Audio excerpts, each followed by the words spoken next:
Seguidamente, el ingeniero Henry Luna Córdoba expondrá sobre los recursos naturales mineros, nacionales mineros. El ingeniero Luna Córdoba, con más de 25 años de experiencia, cuenta con estudios de maestría en minería y medio ambiente y de doctorado en medio ambiente y desarrollo sostenible. En el sector energía y minas ha ocupado los siguientes cargos: operador del proyecto Catastro Minero Nacional, jefe del área técnica de la Dirección de Concesiones Mineras, director general de Catastro Minero, director de promoción minera y asesor en el despacho viceministerio de Energía y Minas. Actualmente ocupa el cargo de director de Catastro Minero del INGEMET y asimismo es catedrático de la sección de minas de la Facultad de Ciencias e Ingeniería de la Pontificia Universidad Católica del Perú. Con ustedes, el ingeniero Henry Luna Córdoba.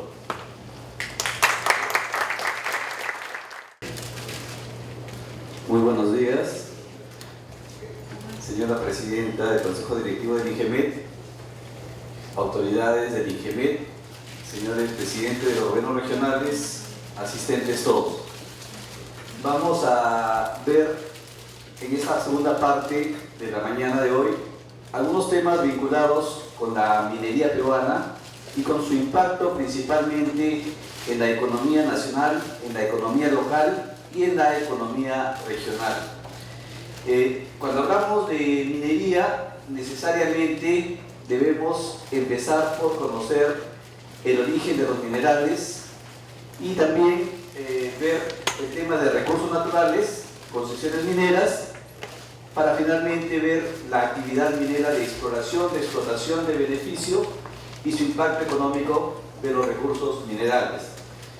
Entonces, en esta primera lámina podemos ver que la minería moderna, la minería actual, está muy vinculada con la variable económica y con la variable social. La minería está generando desarrollo en diversas regiones del país. Como les mencioné al comienzo, es importante que cuando hablamos de minería empecemos por conocer el origen de los minerales. Para quienes investigan sobre los minerales en el Google, normalmente en Internet, cuando se busca el tema de minerales, necesariamente se relaciona con el tema de contaminación. Entonces, eso es un tema que por falta de cultura, ¿no? Lo vemos diariamente en cualquier cabina de Internet. Sin embargo, cuando hablamos de minerales, vamos a poder ver que todo lo que nos rodea, la Tierra, está conformada por minerales. ¿Y cuál es el mineral que más abunda en la naturaleza? Es el hierro. Por esa razón, cuando hagamos cualquier análisis de suelos, de tierras, siempre vamos a encontrar la presencia de minerales. Y justamente el Instituto Geológico Minero y Metalúrgico es la institución, la entidad científica que se encarga de investigar todo nuestro territorio nacional con la finalidad de ver los temas que ya se han mostrado en la presentación anterior del riesgo geológico, el tema ambiental, pero también tiene una dirección que se encarga de ver todo el potencial minero y energético y en el país. Por esa razón también hay muchos boletines geológicos que están vinculados con los minerales y podemos ver esta información de manera pública y transparente a través de Internet. Los minerales en el Perú no solamente es un tema de actualidad, un tema de hoy, ¿no? Sino que nuestros antepasados ya sabían extraer el oro, ya sabían extraer la plata, ya sabían las propiedades del cobre, sabían hacer aleaciones y también, como se puede ver acá, usaban el mercurio, el cinabrio y lo convertían también en joyas que son parte en la actualidad de nuestros museos nacionales. La minería también es parte del patrimonio cultural de la nación porque todas estas joyas que vemos en la parte inferior se muestran en todos los museos nacionales y son orgullo del Perú.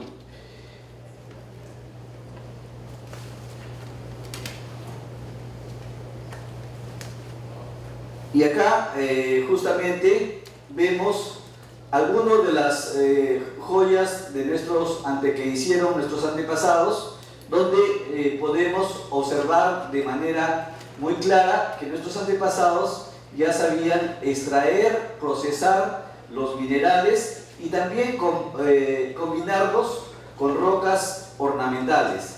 Esto en la actualidad se continúa haciendo en el país.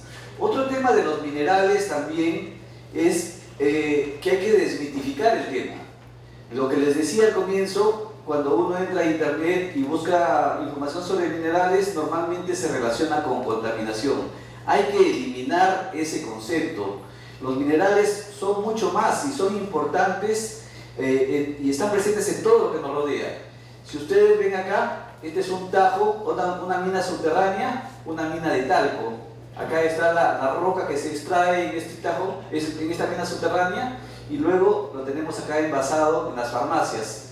Lo mismo ocurre con los tajos de sal, por ejemplo, y acá tenemos en el Perú, cuando uno va al Cusco, la mina de sal de Maras, son minas incas, que también se extrae la sal, que finalmente la consumimos diariamente en nuestros alimentos. Y todas las vitaminas, seguramente que si leen, van a observar que están conformadas por diferentes tipos de minerales. Otro tema que también es importante, cultural, ¿no?, de formación educativa en el Perú, es también desmitificar el tema de los suelos. No debería haber conflictos entre agricultura y minería en el Perú. ¿Por qué razón? Porque a los agricultores muchas veces les ha metido la idea de que presencia de minerales en la zona ya es una presencia de contaminación, lo cual es falso, ¿no? Y todos los minerales, todas las plantas, para poder desarrollarse también requieren minerales, requieren micronutrientes y requieren macronutrientes. ¿Y cuáles son estos macronutrientes y micronutrientes? Equivalen al 45% del suelo y necesitan nitrógeno, potasio, fosfato, calcio, magnesio, azufre, y también necesitan hierro, manganeso, boro, cloro, molibdeno, cobre, zinc y sodio, ¿no? Entonces hay que desmitificar este tema de los recursos minerales, porque el suelo agrícola también está conformado por minerales. Otro tema que también es un mito es el tema del agua. También hay muchos conflictos a veces que se generan, y no los genera el sector, ¿no?, sino que se generan porque una falta de educación, una falta de cultura. Se dice, nos han vendido el mensaje de que la presencia de minería, la presencia de concesiones en una región ya equivale a peligro o a conflicto social o a contaminación, lo cual también es falso. ¿Por qué razón? Porque a nivel de agua tenemos una autoridad en el Perú que es la Autoridad Nacional del Agua. La Autoridad Nacional del Agua genera estadísticas sobre la demanda de agua en el Perú. Y acá vemos que el mayor porcentaje de agua es usado para fines agrícolas, en un segundo lugar para fines industriales, luego tenemos la población y finalmente la minería solamente usa el 1% del agua. Estamos hablando de minería formal, minería que antes de desarrollarse ha aprobado estudios ambientales, ha obtenido los permisos correspondientes. Estamos hablando de la minería formal en este caso, ¿no? Y luego también, otro tema vinculado también con los minerales, está vinculado con todo lo que nos rodea. Por ejemplo, para construir un avión, para construir un tenedor, para construir un CD, todo está vinculado con presencia de minerales. Y acá vemos de una manera sencilla, por ejemplo, el vidrio contiene sílice, boratos, el pan, yeso, fosfatos, los fertilizantes, potasio, fosfatos, nitrógeno, la crema dental que usamos diariamente también está compuesta por minerales, los lápices de labios que usan diariamente todas las chicas, ¿no?, y jovencitas y señoras, ¿no?, también está conformada por minerales, por calcio, por talco, ¿no?, el talco que se usa diariamente. Todos los instrumentos metálicos tienen diferentes elementos, ¿no? La luz, la televisión, los automóviles, los celulares, etc. Entonces, hay que desmitificar el tema de los minerales. Ahora vamos a hablar de un tema importante para el país, que es el tema de los recursos naturales. Este tema también hay que desmitificarlo en el sentido de que cuando hablamos de recursos naturales, estamos hablando de una variada gama de recursos que tiene el Perú. Y también existe una ley orgánica de recursos naturales. Pero la Constitución Política en su artículo 66 establece que los recursos naturales, renovables y no renovables, son patrimonio de la nación y el Estado es soberano en su aprovechamiento.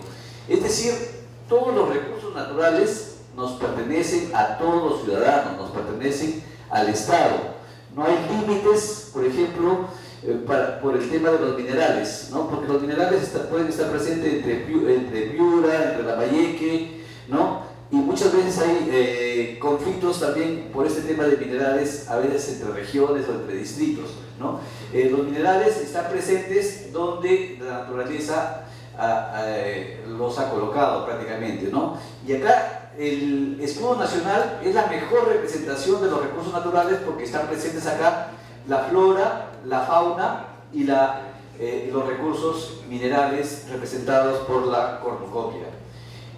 Les mencionaba que esto es muy importante que ustedes como autoridades electas, como presidentes regionales y como funcionarios de las direcciones regionales de energía y minas deben leer esta ley orgánica para el aprovechamiento sostenible de los recursos naturales, porque en esta ley justamente es la base por la cual hay diferentes sectores en el país que se encargan de estos recursos naturales. Por ejemplo, tenemos la ley de tierras, la ley forestal y fauna silvestre, esto está a cargo del Ministerio de Agricultura, por ejemplo. También tenemos una ley de recursos hídricos, una ley para el tema de pesca, para geotermia, para actividades eléctricas, y acá vemos que incluso para la radio y la televisión, las ondas electromagnéticas también son un recurso natural. Entonces cada sector del Estado tiene competencias en estos temas.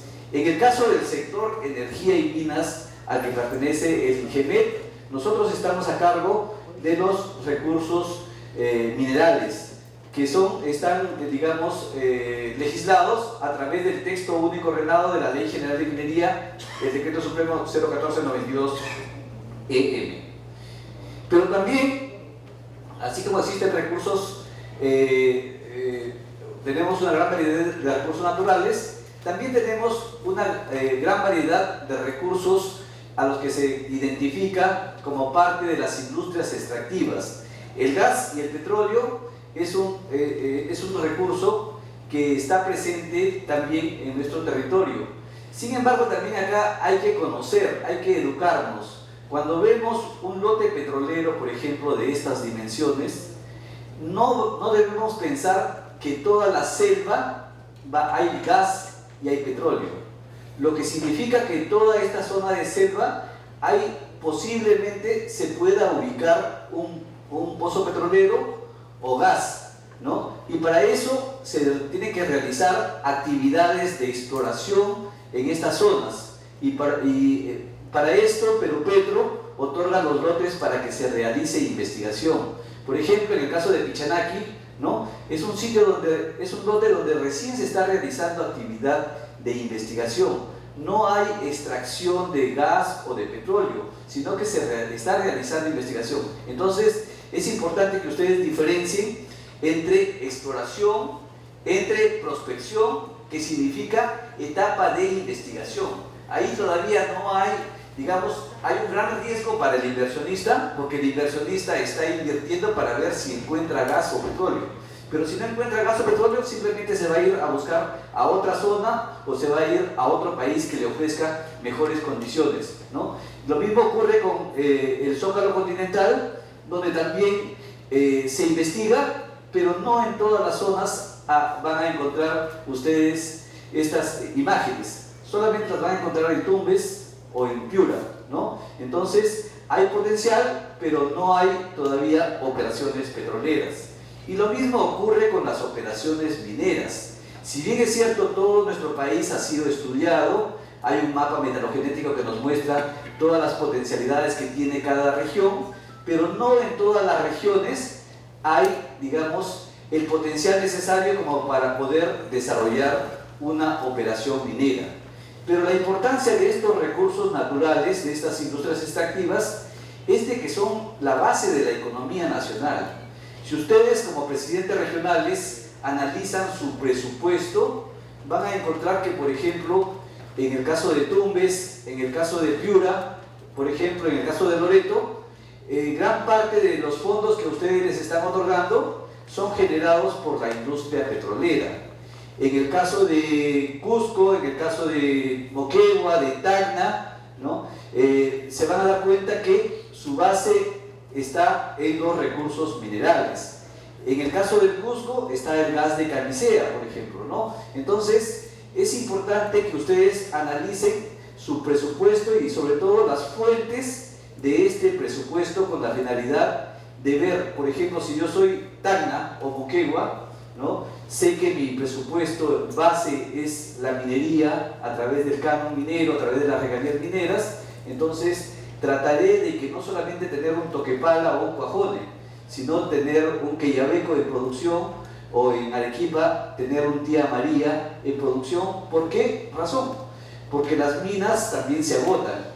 Llega un momento en que las minas, las reservas se agotan, entonces las empresas están ampliando sus operaciones, o si no, están poniendo en marcha nuevas operaciones. Entonces, esto es importante que ustedes lo relacionen, presupuesto también con las industrias extractivas. Y acá vemos que el presupuesto también a nivel nacional se distribuye en gobierno nacional, en gobierno local, en gobierno regional, ¿no? El presupuesto que ustedes reciben anualmente. Pero acá viene lo importante, ¿no? Acá viene lo importante, por ejemplo, a nivel de gobierno nacional, si ustedes ven el portal de transparencia económica del Ministerio de Economía y Finanzas, se van a dar cuenta fácilmente quién es el que genera la mayor cantidad de canon, ¿no? Que forma parte del presupuesto de las regiones a nivel de gobierno nacional. En el caso del gobierno nacional está acá el canon petrolero, está las regalías mineras. Son dos temas que financian todas las universidades nacionales, que es donde se ubican estos proyectos mineros. Por ejemplo, en el caso de Piura, hay dos universidades nacionales y las dos universidades nacionales reciben canon petrolero. En el caso de Cusco, reciben canon minero y también canon de gas, ¿no? Hay regiones que reciben 2 o 3 tipos de canon. Pero también acá vemos que no solamente en el país hay petróleo y hay gas, también está el recurso forestal, este es el aporte, ¿no? Hay también el recurso pesquero, y podemos ver acá cuáles son las cifras y aportes de los demás sectores. También acá vemos a nivel de partida para gobiernos regionales.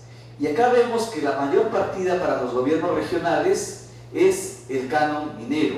Si ustedes ven el presupuesto de Moquegua, de Tacna, de Arequipa, por ejemplo, de Cusco, y de Huaraz, y de La Libertad, y de Cajamarca, un gran aportante es este fondo de canon minero, ¿no?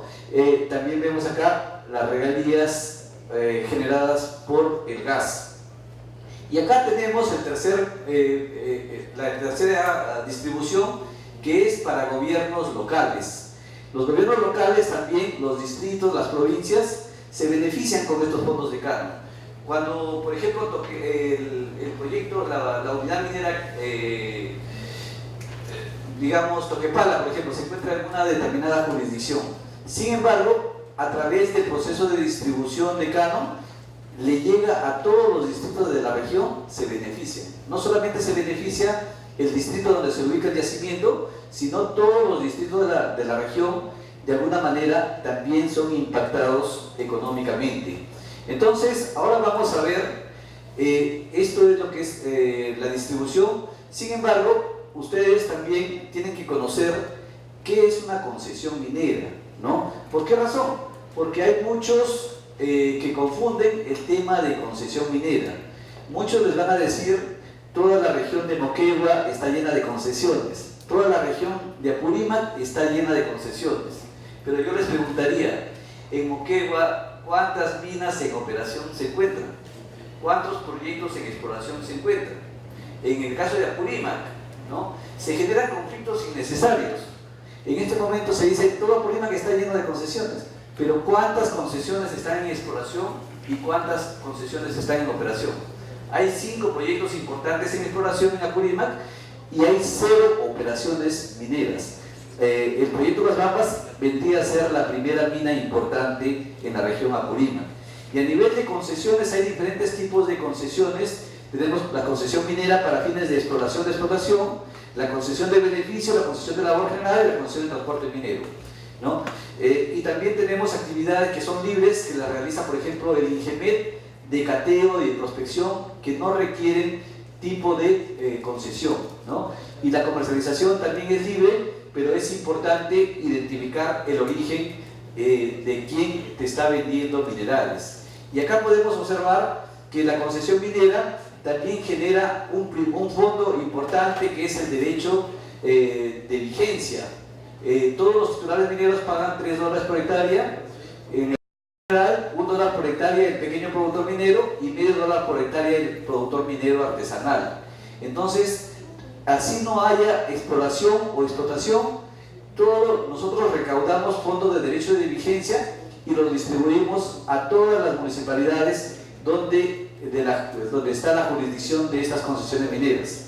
También es importante ver que en el tema ambiental, desde que se solicita una concesión, se promueve el enfoque al desarrollo sostenible, la excelencia ambiental, el cumplimiento de acuerdos, entre otros, ¿no?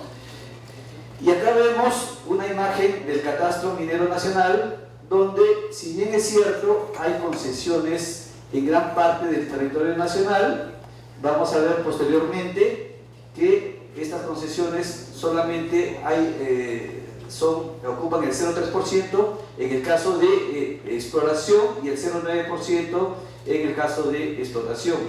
Y acá vemos que el catastro minero está integrado con otros sectores. Estamos integrados con CERNAM, con COFOPRI, con Bienes Nacionales, con el IGN, formamos parte del Sistema Nacional de Catastro de Predios y estamos integrados con todos los gobiernos regionales.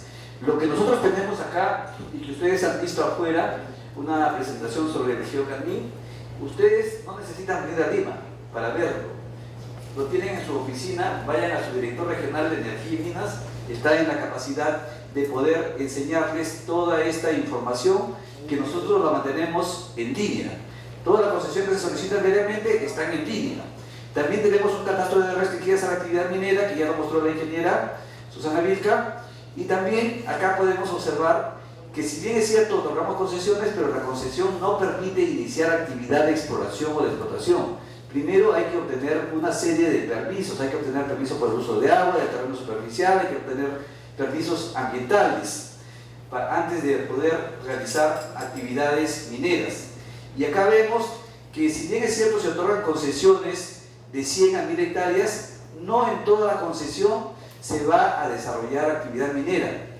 La actividad minera se va a desarrollar solamente en el área donde se concentran los minerales con valor económico, ¿no? Todo esto es una concesión, pero acá está concentrado, y esto lo conocemos como un proyecto minero.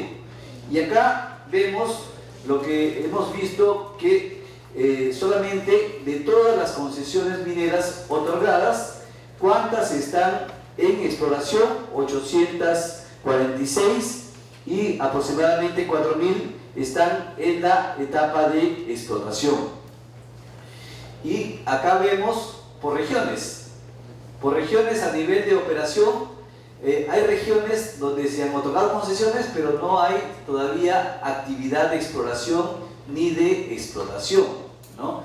Acá vemos a nivel de exploración, hay regiones donde todavía tampoco se ha realizado esta actividad de exploración. Luego tenemos el tema importante para ustedes, es que nosotros, en todas las empresas mineras y el Estado, siempre hablamos de desarrollo sostenible.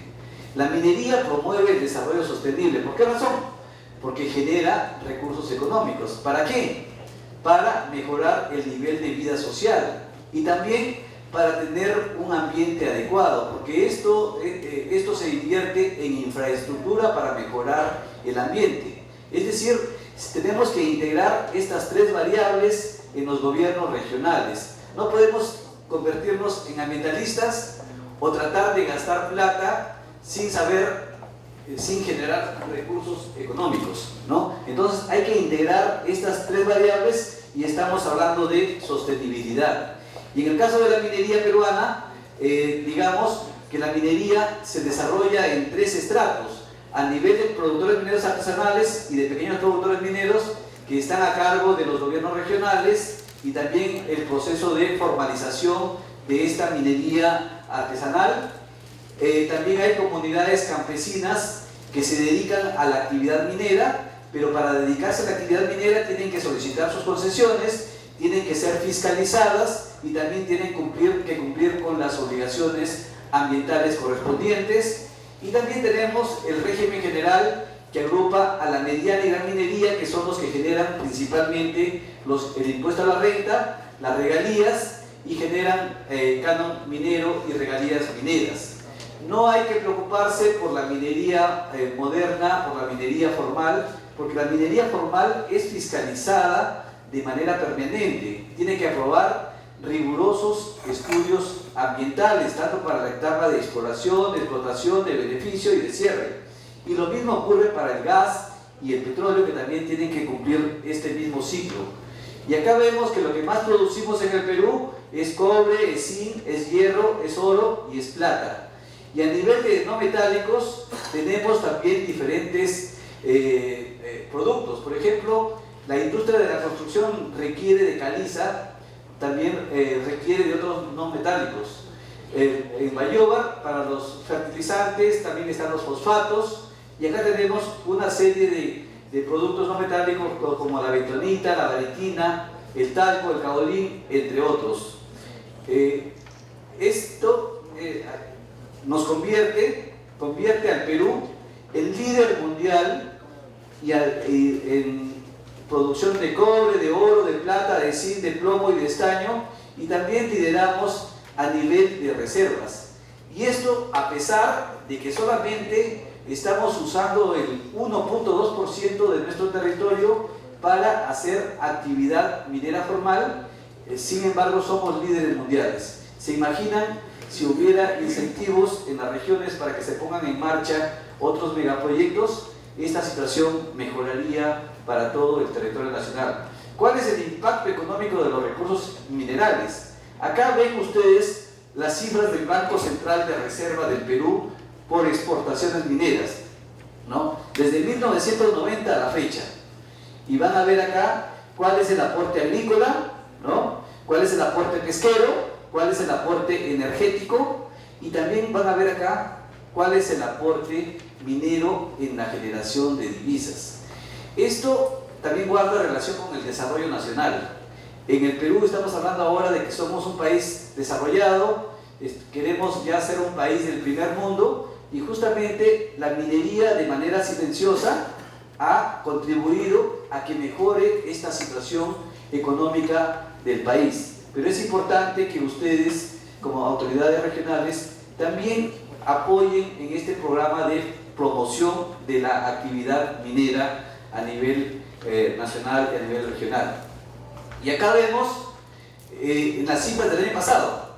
El año pasado las exportaciones nacionales, miren, a pesar de que la minería ha descendido en la cantidad de divisas, sin embargo sigue siendo la principal actividad económica que genera recursos para el país, seguida por el petróleo, por los agropecuarios, textiles, pesqueros, químicos, ¿no? Siderometalúrgicos, agrícolas, no metálicos, metalmecánicos, maderas, papeles y manufacturas. Y acá están otros, ¿no? Entonces, esta es la importancia que tiene el sector minero.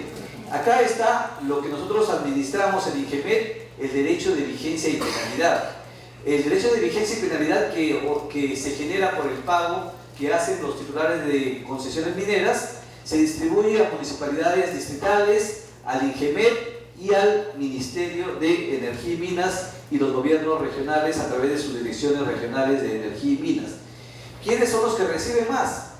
Son las regiones que tienen un mayor territorio y tienen una mayor cantidad de áreas otorgadas como concesión minera. En el caso, acá podemos ver que está Arequipa, Cajamarca, La Libertad, entre otras importantes regiones, ¿no?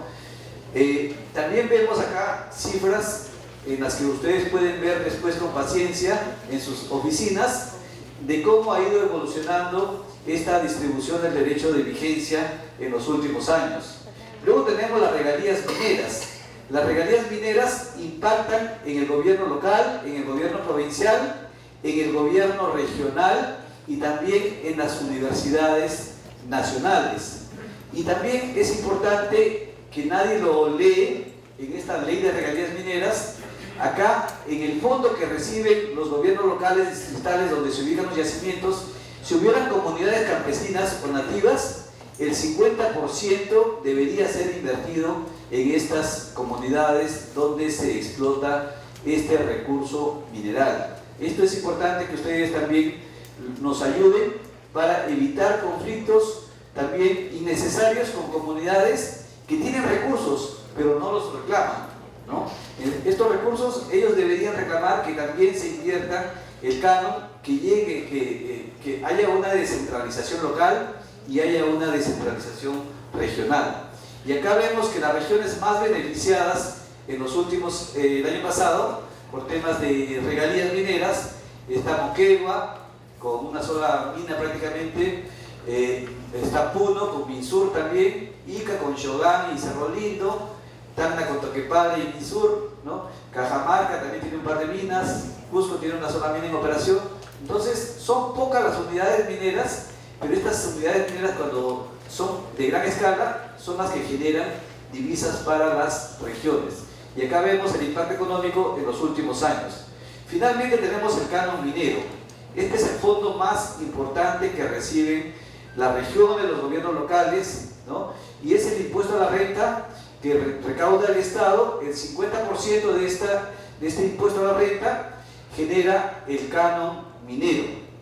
Este canon minero también se distribuye a los municipios distritales donde se explotan los recursos naturales, a las provincias donde se explotan los recursos naturales, a los municipios del departamento donde se explotan recursos naturales, ¿no? O sea, acá están incluidos los municipios que no están en la zona minera, sino son municipios, por ejemplo, en el caso de Cajamarca, Yanacocha está en Cajamarca, pero Jaén, que está vecino a Piura, no hay minas, pero también se beneficia con canon minero o con regalías mineras en el caso de Cajamarca, ¿no? Entonces, todos nos beneficiamos con estos fondos.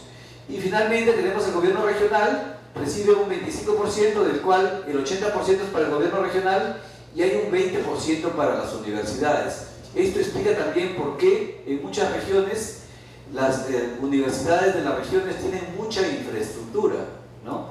Pero lo que falta es mejorar de repente la calidad de nuestros catedráticos para que nos ayuden a gestionar mejor estos recursos. Y también vemos acá que del 10% que reciben las municipalidades distritales donde se explota el yacimiento, 30% debería invertirse en las comunidades donde se explota este recurso natural, ¿no? Y acá vemos cómo ha ido evolucionando el año pasado. ¿Quién es la región que más ha recibido? Ancash, donde están Antamina y Piedina, Arequipa con Cerro Verde principalmente, La Libertad, Alto Chicama, Cajamarca con Yanacocha, Moquegua con Cuajone, Ica con Xogán, Tacna con Toquepala y así sucesivamente, Puno con Minsur, y podríamos ver que son pocas las minas que realmente están en operación y que generan beneficios para las regiones. Entonces, acá vemos de manera integrada cómo en los últimos años, ¿no? Las regiones han recibido por canon, por regalías, por derechos de vigencia, muchos millones de soles, ¿no?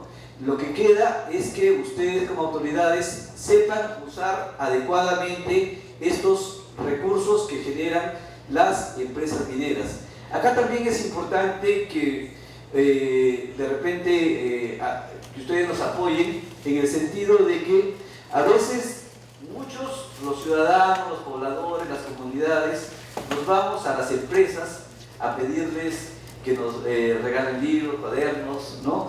Cuando las comunidades no saben que existe un gran fondo de canon, de regalías, de derecho de vigencia, que debería ser invertido y que es producto de que estas empresas estén produciendo, ¿no? Entonces, no debemos tratar de que la población se vaya a las empresas, sino que nosotros como autoridades también invertir estos recursos en las zonas aledañas a los centros mineros con la finalidad de que la población sienta el impacto positivo de la minería, ¿no? Muchos se acusan de que, por ejemplo, en Pasco está el Tajo, pero la población es pobre, ¿no? Se dice Cajamarca está el Tajo, pero la población es pobre. Pero no es culpa de la empresa minera, sino que los fondos no han sido administrados adecuadamente por el alcalde distrital, por el alcalde provincial, por el presidente del gobierno regional, por el rector de la Universidad Nacional. Entonces tenemos que cumplir nuestro rol. Finalmente tenemos el impacto social de la minería. La minería, a pesar de que ya contribuye con sus impuestos, con regalías, ¿no?, con fideicomisos, etc., también tienen unos fondos para promover desarrollo local, principalmente de las comunidades vecinas, para mejorar el nivel educativo, para mejorar el nivel productivo, ¿no?, para mejorar el nivel de vida de la población, y se generan programas de educación, programas de salud, programas de nutrición, programas de mejoramiento de cadenas productivas, y esto mismo deberíamos replicarlo en los gobiernos locales y en los gobiernos regionales. ¿Por qué tenemos que esperar que solamente la minera haga esto? Nuestro rol como autoridades, como Estado, es también apoyar en las comunidades programas de educación, programas de salud, programas de nutrición, programas que ayuden a mejorar el nivel de vida en nuestro país. Entonces, he tratado de resumir todo el aspecto el impacto económico, el impacto ambiental, el impacto social que genera la minería, y traten de ustedes también establecer como lema de sus gobiernos regionales no el tema ambiental, el social o el económico, sino que intégrenlo. Y la integración, el resultado es el desarrollo sostenible. Muchas gracias.